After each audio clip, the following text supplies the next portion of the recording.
আমরা দেখব আজকে এয়ার কন্ডিশনে কেন পানি পড়ে, ওভারফ্লো হয়ে কেন পানি পড়ে। যেহেতু এয়ার কন্ডিশনের একটি ড্রেন লাইন থাকে, যেটাকে আমরা হোসেপ নামে চিনি। ড্রেন লাইনটি জ্যাম হইয়া গেলে এই ময়লার কারণে যে কাঁচরাগুলো আছে, এই কাঁচরাগুলোর কারণে জ্যাম হইয়া যায়। তারপর পিছন দিয়ে পানি না গিয়ে সামনে দিয়ে পানি পড়ে। এই জন্য আমরা মাস্টার সার্ভিস দিয়ে নিতেছি। মাস্টার সার্ভিসটি করা নিলে আর সমস্যা হয় না। তারপর যে সার্ভিস করার পরে মোটামুটি অনেকটাই ক্লিন হয়ে গেছে ইভাপোরেটর যেখানে সমস্যা আছে এগুলো কীভাবে আমরা সমাধান করি এটাও দেখুন। একটি চিরুনির মতো একটি প্রোডাক্ট দিয়ে, যেগুলো আমরা বাইরের দেশে কাজ করি,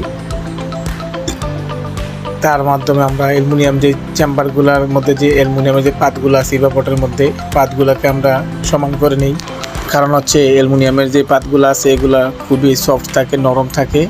কোনো কিছুর মধ্যে চাপ খাইলে আমরা এসি ফিটিং বা খোলা ফিটিংয়ের সময় চাপ পাওয়ার পরে এটা নষ্ট হয়ে যায় বা এরকম বাঁকা হয়ে যায়।